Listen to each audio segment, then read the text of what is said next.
This is John Colo with GrowingYourGreens.com. Today we have another exciting episode for you. I'm so excited for this one. I'm once again traveling, and I'm here outside Austin, Texas, actually in Manor, Texas. And this is for a very important reason. I'm here visiting a plant nursery and a little farm here, an herb emporium, like something like I've never been to before. So I'm so excited to be here and share with you guys. Where I'm at today is actually at Garden of the Ancients, and it's described as an herb emporium and nursery. And they got many herbs here, if you know what I mean, but none of those illegal ones, only the legal ones. But they also have ones actually that are smokable herbs. So I'm interested in learning about different herbs and medicinal herbs and all kinds of stuff. And the main reason why I'm here today is to pick up some plants for my girlfriend. I'm going to try to get her started with a little garden. So I just need some little small plants we're going to put in a container garden for her, and I'll have another episode on that when I do that. Anyways, sun's going down. Let's go ahead and check out this nursery inside. All right, so this is the main nursery area. As you guys see, it goes up to their herb emporium that maybe I'll do a shot on in a minute. But you know, I'm here for the plants. I mean, you could buy the dried herbs in the shop, which is really cool. You know, I'm all for all kinds of different herbs, medicinal and edible and culinary herbs. I think they're all great. But more than just, you know, taking herbs in their dried form, it's much more powerful to get them in their full living form. And so what we're looking at here is their little walkway where they have all the different plants they have available for sale. And here at their nursery, they actually have many of the same plants that they're selling here in the ground, because this is their mother stock.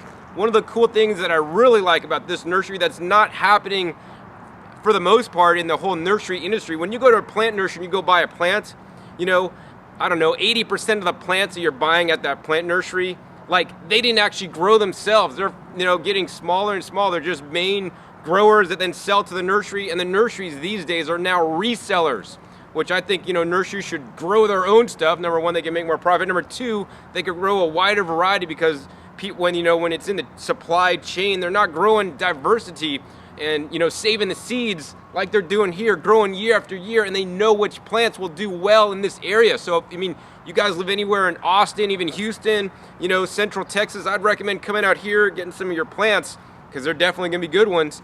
And so they grow the overwhelming majority of the plants that they're selling here. They actually grew here, and you can see some of the mother plants that they took the cuttings or they got the seeds from. They also save the seeds here.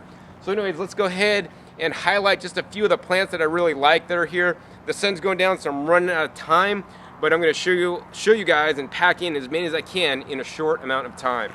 So one of the main reasons why I'm here today is because, you know, I really love the herbs. You know, there's all kinds of herbs. There's like medicinal herbs, which I have videos on, different medicinals. And there's also herbs that are quite edible and other useful herbs. So they grow, you know, they focus on edibles, herbs, and useful plants at this nursery. And of course, if you're looking for culinary herbs, which is what most people usually think about, you know, and you know, of course they got they got rosemary and basil and all the standard herbs, rue. You know, they're propagating in one of the greenhouses here. But they also have some more unique and interesting and more unknown ones that actually I've never seen, like, in the ground. I've seen them dried, powdered form, like in herb shops. And they're offering some of those today too. So let's go ahead and share with you guys some of the herbs. And they do a lot of research here, which is something I really like a lot, about different unique varieties of plants that literally you're going to be hard pressed to find anywhere else here in Austin. So my favorite kind of herbs, or I would just call simply a vegetable, that they're propagating and offering here are moringa trees. And these guys are huge. I mean, this is a smaller 1 gallon pot. They're offering for just $10. And you know, always when picking the plant you're gonna buy, always encourage you guys to get the smallest pot size with the largest plant. And let me tell you, you know, some of these 1 gallon plants are, man, pushing like 3-4 feet. Amazing deal for $10. Now, the moringa is a very cool plant. You can actually eat the drumsticks. No, these are not chicken legs. These are the pods that actually come out of the moringa. You know, after it goes to flower, you could eat those. They're used in Indian cuisine. But more importantly than just the pods, I want you guys to be eating the leafy greens. After all, my channel is called Growing Your Greens for a reason. I mean, greens are the source of proteins, amino acids, vitamins, and minerals. I mean, this literally fuels the planet, the greens and the chlorophyll, you know, and the photosynthesis that's occurring inside them. Moringa is known as one of the most nutritious green leafy vegetables on the entire planet, and you can get them here. So here's another plant actually you don't see too often. I mean, I've seen them before in my travels, but this is an amazing specimen. What we have here is a curry plant. Look at that. That guy's nice and bushy. My girlfriend got to try some of this at the farmer's market today, and she loved this stuff. You know, before there was like curry powders with all the different mixtures. They just have the curry plant, and literally you could use this instead of curry and for unique flavors in your dishes. So besides just eating your greens, you know, a lot of them can be used for added flavors. You know, I believe you guys should get out of adding things like salt and, you know, all these artificial flavor agents, you know, and everything's artificial these days in packaged and processed foods. But before there's all these packaged processed foods and flavor additives that aren't really even food, you know, we had plants, and I want you guys to get back to growing some unique plants with unique and different flavors, and they're offering a ton of them here. So I was really relieved actually to find this plant growing at this nursery, because this is one that I've been growing for many years now, and the name always escapes me, so now I have a video about it so I can remember.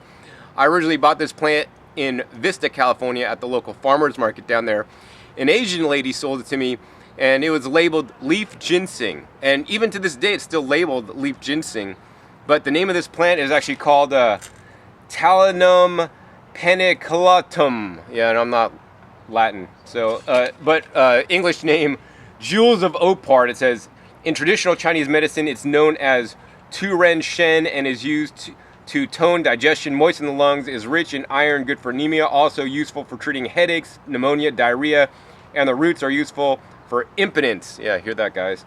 The juice from the leaves is used to treat ulcers, increase appetite, and you can eat the young leaves in your salad too. Very easy to grow and care for, does well in hot, dry areas with full sun and self-seeds readily. So yes, this one does not like the frost. In an unheated greenhouse in California, it grows year-round for me, and it's now going to the flower and seed stage. I love picking the little baby leaves just like this. I mean, they're so delicious and so mild. Just eat those in a salad all day long. All right, so besides that main entry breezeway that goes to their herb emporium, they have several different hoop houses on site, which they have additional inventory in, as well as do some of the propagation of the plants that you're seeing here. Now we are here in the fall time, and they're getting ready for the frost that is imminent soon. So a good time to come here would be in the spring when everything starts to bloom and they're all ready and set to offer plants, you know, once again for people so that they could get them in their garden. That being said, I want to encourage you guys to visit this place any time of year, because you're going to get to see what is actually growing at that point, at that time of year in your local area. Here in Austin, Texas area, you could grow year round, man, and don't think, oh, it's the winter time, I can't garden. No, there's always something you could grow. And if you come here, you're gonna definitely learn that. Anyways, what I wanna do next is actually take you in some of these hoop houses and show you guys some of the cool stuff growing inside. So in every one of these different hoop houses, they have all different kinds of plants. I feel right at home here. They're propagating many different varieties up top there. And here's a new variety they just started growing, you know, that I've been growing for a couple years now. It's one of my favorites, known as longevity greens, aka Gynera procums. You know, in the Philippines they call it ashitaba, but to me ashitaba is a different plant from Japan. Very healing, and you know, I was talking to the guys here, and it said that this plant heals the modern, you know, diet's problems, you know. And I commented, in my opinion, you know, the cure for the modern diet, which is, you know, processed foods and junk foods, is not a Gynera procums, which I believe everybody should eat, and I eat it, you know, mainly in the summertime as my main summer leafy green vegetable. The solution is truly just eating nature's foods and getting out of the processed foods, you know. So I'm glad for you guys here in Austin and Central Texas, you guys have a resource like the nursery here that provides all these rare, unique, and exotic plants. I mean, I'm looking at like bananas, and they got cardamom, and they got ginger. They got all these cool, rare things that can be quite hard to find. You know, not everything is fully labeled or marked easily, so if you're coming here and you're looking for something, you want to ask some of the helpful staff here, and they'll be able to, you know, share with you guys, you know, where in this whole place they have it, because they got like plants all over the place, man. I think I might love to work here. So what we're looking at now is just one of the many aquaponics systems they have growing here. I mean, these are just mainly made out of those standard IBC totes. You may be able to find these on Craigslist. Depending on where you live, they may run around $100 to $200. They basically cut off the top, and they got the fish in the bottom, and they pump the water up into some of these plants up top. One of the cool things I learned about here is that, you know, they're growing the dragon fruit, and actually they started it from seed, and under the aquaponics it's growing faster and more vigorous, you know, than the plants in pots or even the ones in the ground. So, you know, while I'm a big fan of growing things in the pots and in the ground as nature would, I always like to embrace new technologies when, you know, some plants will like certain conditions better or worse, right? So you got to match the plant with the growing style. So in general, for aquaponic systems, lettuce seems to do fairly well under aquaponics, and now I know that the dragon fruits will as well. Another thing they're growing up here is actually right here. It's actually known as the water spinach, and this is really cool how they get some of the plant starts that they grow, some of the actual mother plants. They actually just go to the market. So the water spinach was actually gotten from a local Asian store. They just got the water spinach, and it's just, they sell them as vegetables, right? But you could bring them home and root them and plant them out and grow your own water spinach, and now they could sell you plants here. And once again, that's how the dragon fruit was started. So I always want to encourage you guys to utilize your local resources, local stores that sell, you know, vegetative matter. You may always be able to take a cutting or you know, start some out of some living plant tissue. So what we're looking at in this hoop house here, really cool. It reminds me of being back in Las Vegas. They have all kinds of different cactus in here.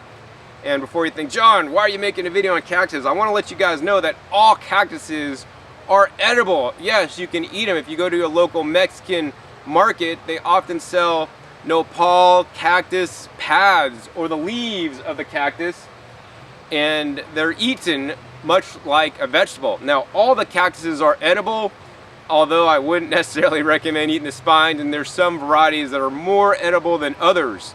In addition, one of my favorite fruits in the world is the cactus fruit. And you know, cactus is a drought-tolerant plant, needs very little water. It's an amazing succulent, and you know, with the coming years, with less water and drought, you might want to start growing some cactus to eat, not only for the vegetable pads, but also the delicious fruit.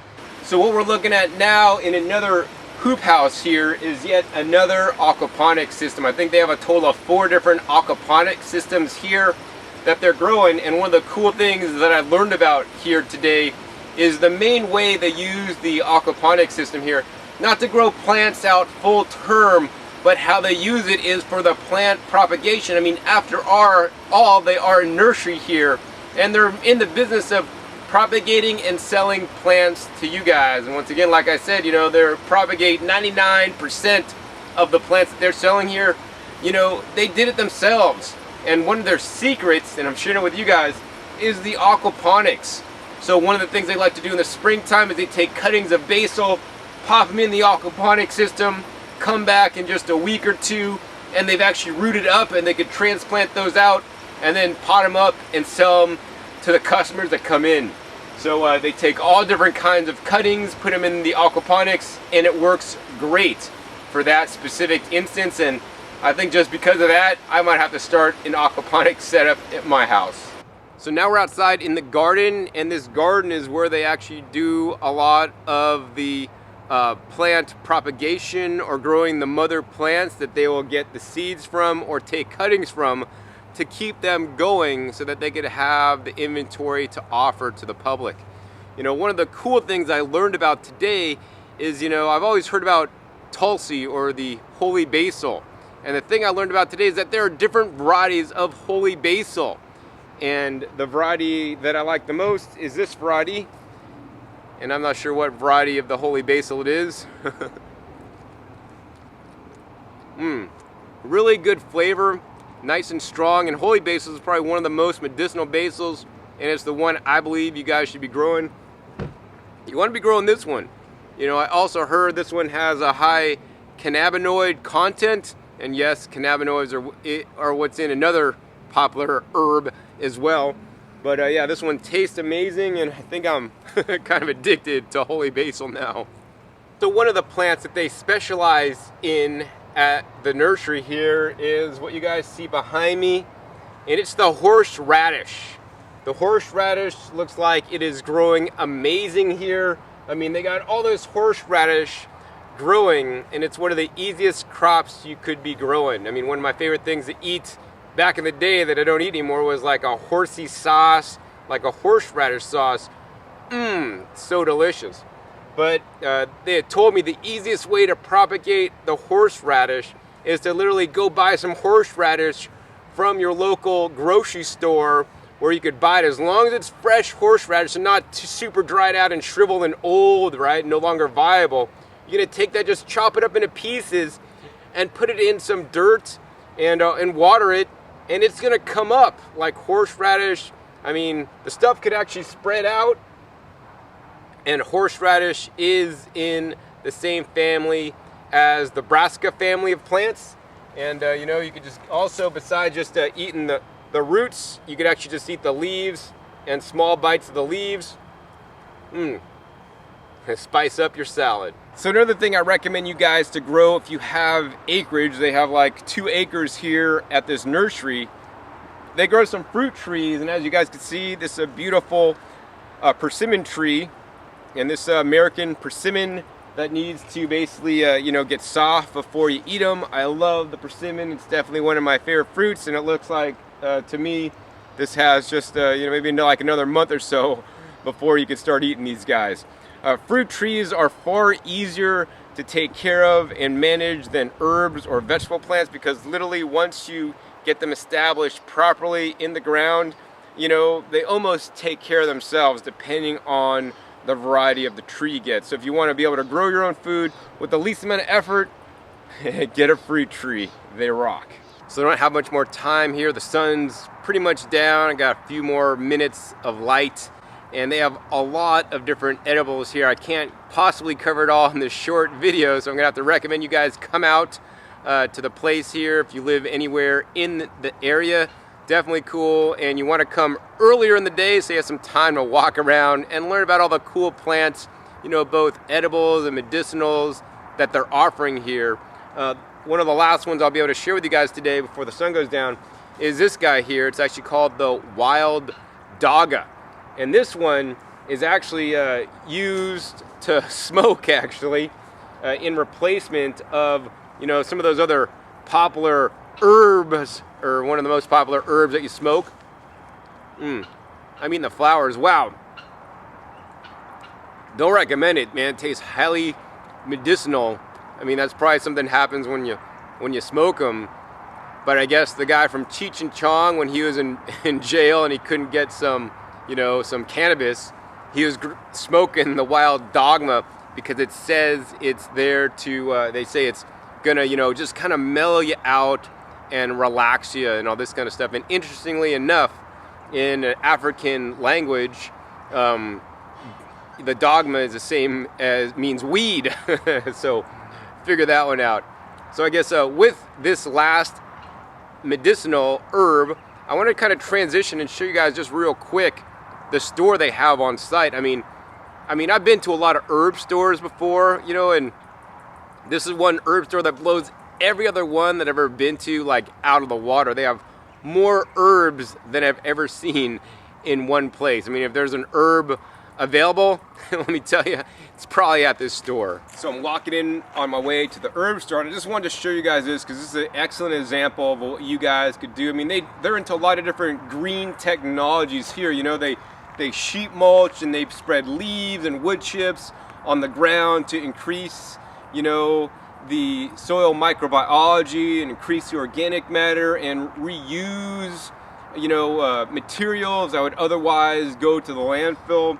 Another thing that they're really doing here, hardcore, like every building has multiple IBC totes next to it to catch all the rainwater off the roofs.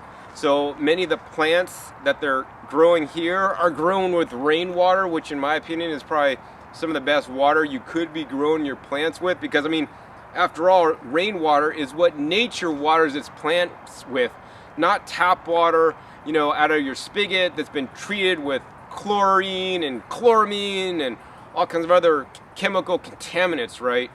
Rainwater is one of the best things you could do, and the rain is free, although in some localities it may be illegal to collect your rainwater, which I think is BS. But anyways, here it looks like it's completely legal. And once again, these IBC totes available on Craigslist, you know, store like, I don't know, 300 gallons approximately, cost you about $100. You get them once, you set a system up, and literally you have free water, some of the best water for your garden, you know, at all different times of the year. I mean, by the size of it, they've got probably like, I don't know, over 10,000 gallons in rainwater catchments probably at any given time here. It's insane. So just besides the nursery here on site, another place you're gonna wanna check out, which, you know, I like live plants more than dried plants, but, you know, I believe herbs have a definite place in the human diet and health for us. I mean, before we had all these medicines and pharmaceutical drugs, right? You know, what did people do before they had the Viagra pill, you know, to get it up, right? Well, there's natural herbs that'll help you get it up too, that in my opinion are a lot more beneficial than taking Viagra, and I would never subject myself to Viagra, but I would definitely take some of these herbs in here to help me get it up if I had that problem. Anyways, let's go ahead and show you guys a quick tour of this, of the herb emporium, and actually some of the other gardening items they have inside. So now we're inside the herb store, and besides just being a store, they have like a little library here of books. A lot of different books on herbs and gardening and stuff, and some nice cozy chairs so you can come inside and just hang out and read some gardening books and learn about all the different herbs that they're offering here. In addition, they also have a whole section of organic fertilizers and pest controls for your garden. Now, you know, they mostly focus on the plants, and they got some cool things here. Not really gonna go over them today, but what I really wanna go over is just like this wall of herbs that I'm seeing in front of me to share with you guys some of the cool, unique herbs that they have. So while I'm not a big fan of smoking any herbs myself, they have actually an area here of smoking blends that are traditionally been used for smoking that have all different kinds of properties and could do all different kinds of stuff to you that I have no idea about. But they got like wormwood, mullein, Mexican dream herb, that sounds pretty interesting, shaman smoke, all these different kinds of things. And you know, once again, these herbs are natural plants. Think about it, tobacco, that's a natural plant you would grow, right? Nothing made in a chemical laboratory or anything like this. Just nature's gift for us, whether you want to smoke them or like me, I like to eat them. So let's check out like all the crazy edible herbs they have here on site. So here's the amazing herb wall. Check it out. Like each one of these jars has a different herb in it. I mean, there's well over 300 different varieties of herbs. This herb shop has more herbs than I've ever seen in my whole life. But no, they don't have that kind of herb, sorry. So anyways, I mean, they have all kinds of culinary, medicinal, ones that are culinary and medicinal. And what I want to do at this point is actually just maybe share just a few of my favorite herbs with you that you guys might want to start including in your diet for some of the health benefits. So one of the herbs that I like to take as often as I can, and I'm actually even growing this herb in my garden, is turmeric. Once again, you know, I believe you guys should be growing your herbs and eating them fresh as possible, but of course if you can't grow it, because turmeric is a tropical root crop, you know, definitely better to get it dried than to not have it at all. There's a lot of research on turmeric that it is anti-inflammatory and anti-all kinds of things, as well as very high in antioxidant potential. And so this is something that's going to, in my opinion, keep you young and keep you healthy and keep you going all night long. The next area I want to focus on for you guys that they have here with all the herbs are some other very powerful foods. They're basically the algae and the sea vegetables. And this is something that most Americans are not aware of and not including in their diet. It's something that I've been including in my diet for probably like the last 20 years now. Things like the spirulina and the chlorella, which are very high in basically pigments and once again, more antioxidants and all kinds of different beneficial nutrients. In addition, they have also all different kinds of seaweeds, including the popular red algae marine seaweed, which they say is good for things like viruses and outbreaks, if you know what I mean. And they have all kinds of different other seaweeds that are really good. Now, think about it. Seaweeds are pretty much like green plants grown in the ocean, but they're algae. I mean, they basically convert the sun energy through the photosynthesis to make nutrients to make the plant. And you know, I always encourage you guys to eat at the lowest part of the food chain as possible. So the plants that you could grow, leafy greens, vegetables, and fruits, lowest on the food chain. And you know, same thing with the algae and the seaweeds in the ocean. They're lowest on the food chain. I mean, think about it. The land animals eat things like the grass and the herbs and the vegetables, and then we eat them, right? Well, what do the fish eat? Well, they eat things like the algae and the seaweeds, and then bigger fish eat the smaller fish, and all on up the chain, right? So eat the lowest on the food chain for the most amount of phytochemicals, phytonutrients, antioxidants, and vitamin minerals. And of course, they offer almost all the different seaweeds I've ever seen here. So besides all the different medicinal and edible herbs, they also have a big culinary herb and seasoning section. And you know, just because you want to eat a more natural diet and eat fruits and vegetables out of your garden and all this stuff doesn't mean your food has to be boring, right? For thousands of years, peoples around the world have been using different herbs and spices to make their food taste good. Now, not only do these herbs and spices that we consider culinary will make your food taste good, they'll also add beneficial nutrients for you. You know, I've seen studies that show people that live in Italy, you know, that eat lots of herbs like from the mountains are healthier than people who aren't. And so, you know, I want to encourage you guys to use some of the different herbs to flavor up your dishes to make them taste good, plus get additional nutrition. So, I mean, they got all kinds of different, you know, herb flavors that I've never seen before. Like one of these over here was like a Japanese style herb flavoring. They got like a Cajun one, they got a Mexican one. I mean, all these different herb blends, you could just go through one of these a day and you probably wouldn't even like get to all of them at the end of the year. And of course, you're gonna learn that you like some better than others. Some of my favorite herb blends are like the pizza seasoning blend, the taco seasoning blend, and of course I also like the fajita seasoning blend as well. So of course, I cannot leave this herb emporium until after I shared with you guys the tea blend area. I mean, there's so many different kinds of tea blends here. Once again, there's so many kinds. You could, you know, try them all. They got a peaceful sleep tea. So if you can't sleep at night, you might want to try the peaceful sleep aid tea so you can sleep just a little bit better. I mean, herbs throughout history have been used for many different reasons. They have all the different formulations that may help with certain, you know, conditions you're having. Another thing is I always want to encourage you guys to drink your teas before you drink your coffee. In my opinion, teas are much better than coffee, although before either of those, I'd rather juice some of the greens out of my garden, including some of my herbs to get the beneficial properties out of them and into me. So I'm just sad to say my visit here at Gardens of the Ancients is over. It's dark. I think they're closed and I gotta get out of here. I gotta go eat dinner and all this kind of stuff.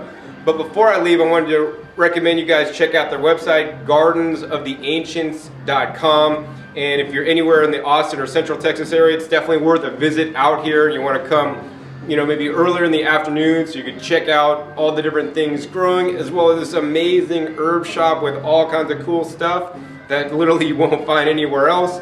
And the one thing I would recommend to you guys as people who are into gardening and growing food is you want to come out here on one of the Saturdays, because check it out. Every Saturday they have a weekly plant walk from 2 p.m. to 4 p.m. and the class fee is from $5 to $20 on a sliding scale. I got here right at the end of that plant walk today, and you know, I've met the guy giving the talk, which is one of the growers here. He's an awesome dude, full of knowledge, full of information. I've learned a whole bunch of things myself from him. So if you come out, you want to come out on a Saturday at 2, go on this tour, and then at the end you'll have some time to look around this place and learn about all the cool herbs that they're growing and offering here. I hope you guys enjoyed this episode. Once again, my name is John Kohler with GrowInYourGreens.com. We'll see you next time, and until then, keep on growing.